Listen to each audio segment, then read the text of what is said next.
Hello friend, आज आपण पाहणार आहोत 1 किलोच्या प्रमाणामध्ये पुलाव रेसिपी एकदम ज़बरदस्त बनून तयार होते। तर त्यासाठी साहित्य घेतलेलं आहे मी इथे एकदम बेसिक साहित्य आहे। इथे मी बटाटा घेतलेला आहे कट करून, हिरवी मिरची 7-8, फ्लावर, कॅबेज आणि गाजर जसे की पत्तागोबी, फुलगोबी आणि गाजर कट करून घेतलेले आहे।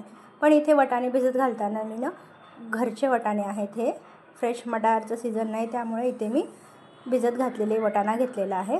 आता इथे खडे मसाले काही, एक टोमॅटो कट करून, कढीपत्ता, काजू, आलं लसूण पेस्ट आणि एक कांदा कट करून घेतलेला आहे। आता एक कुकर घ्यायचं आहे, त्याच्यामध्ये आपल्याला बरोबर मोठा चमचा तेल टाकायचं, जवळपास 1 वाटीभर, कारण 1 किलोच्या प्रमाणामध्ये करतो आहे आपण। काही तेजपत्ते आणि खडे मसाले। आता खडे मसाल्यामध्ये मी दालचिनीचा तुकडा, चक्री, मोहरी, जिरे, शाही जिरा, लवंग, मोठी विलायची, छोटी विलायची असे पूर्ण खडे मसाले घेतलेले होते। दालचिनीचे 2 तुकडे आणि हे छान गरम झाले की आपल्याला त्यामध्ये मसाले छान परतले गेले की यामध्ये कढीपत्ता टाकायचा आहे। कढीपत्ता छान आपला तडतडला की त्यानंतर आपण उभ्या स्लाइसमध्ये कट केलेला कांदा टाकणार आहोत। मी इथे मोठा 1 कांदा यूज केलेला आहे, तुम्ही छोटे असेल तर 2 कांदा टाकू शकता कट करून। आता कांद्याला देखील आपल्याला छान मिक्स करून घ्यायचं आहे तेलामध्ये। 2-3 मिनिट छान परतल्यानंतर यात मी आलं लसूण पेस्ट टाकत आहे। आलं लसूण पेस्ट इथे मी 3 मोठे चम्मच घेतलेली आहे, पोहे खायचा चम्मच असतो त्या चम्मचनुसार मी इथे घेतलेली आहे आणि छान मिक्स करून घ्यायचं आहे। आता त्यानंतर 1 टोमॅटो टाकायचा आणि तो देखील छान मिक्स करून घ्यायचा आहे। तर यानंतर यामध्ये मी वाटाणा टाकायचा आहे, कारण की त्याला शिजायला वेळ लागतो, तो देखील मिक्स करून घ्यायचा आहे। या ठिकाणी जर तुम्हाला फ्रेश मटार भेटले असतील तर तुम्ही ते पण ॲड करू शकता, पण आता सीझन नसल्यामुळे मी घरीच भिजत घातले होते वाटाणे। आता मिरची, हिरवी मिरची इथे मी 5-6 घेतलेल्या आहेत कट करून। तुम्हाला जर मिरची कमी जास्त प्रमाण आवडत असेल तर तुम्ही तुमच्या आवडीप्रमाणे ॲड करू शकता। त्यानंतर आपलं पुलावचं साहित्य, फुलगोबी कट केलेली, गाजर टाकून घ्यायचं आहे आपल्याला। इथे 1 बटाटा कट केलेला होता मी, ते स्वच्छ कट करून धुवून आपण टाकत आहोत।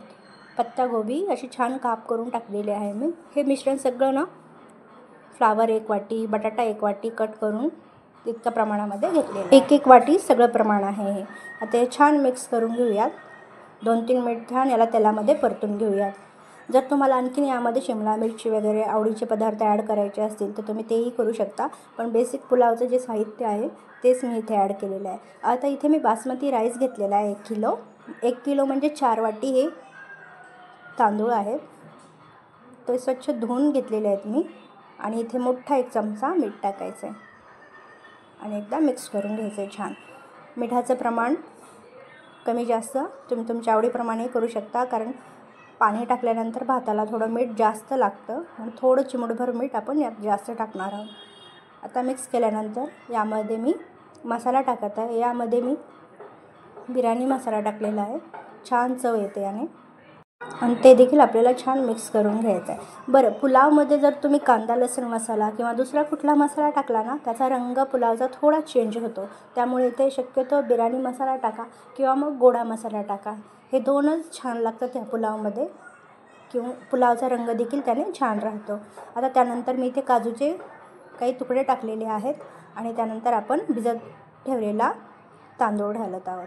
आता हा 1 किलोच्या प्रमाणामध्ये 1 किलो तांदूळ बरोबर आहे, 4 वाटी तांदूळ होता। आता त्याच वाटीने इथे मी 6 वाटी पाणी घेणार आहे, अगदी 1.5 पट, आणि छान एकदम मिक्स करून घ्यायचं आहे। खूप छान चवीला हा भात लागतो आणि लहान मुलांना देखील खूप आवडीनं खातात, इतकी अशी चव जबरदस्त बनते। आता यात पाणी टाकून घेऊयात आणि छान मिक्स करून घेऊयात।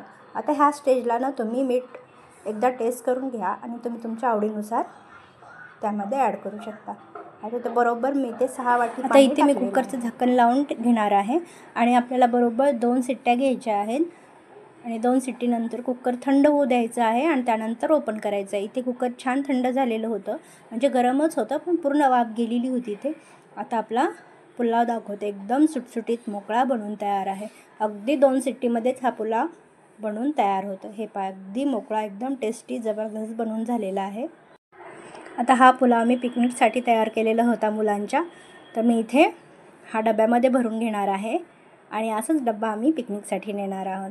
तर तुम्हाला फ्रेंड माझी रेसिपी कशी वाटली ती मला कमेंटमध्ये सांगा आणि हा पुलाव कसा तयार झालेला आहे ते देखील कमेंटमध्ये सांगा. आणि सोनाली सिंपल रेसिपी या चॅनलला सबस्क्राईब करायला विसरू नका. आता हा आपला पुलाव बनवून तयार आहे. अगदी सोप्या पद्धतीने टेस्टी जबरदस्त बनवून तयार आहे. आता हा आम्ही पिकनिक गार्डनमध्ये जाऊन मस्त एन्जॉय केलेला होता सगळ्या मुलांसोबत. सगळ्यांनी मस्ती करत हा पुलावचा आनंद घेतलेला आहे. तुम्हाला माझा व्हिडिओ कसा वाटला तो मला नक्की कमेंटमध्ये सांगा. आवडला तर सगळ्यांना शेअर करा आणि इंस्टाग्राम फेसबुकवर मला पाहत असाल तर प्लीज फॉलो करा. आणि इथे पहा आमची पिकनिक पार्टी.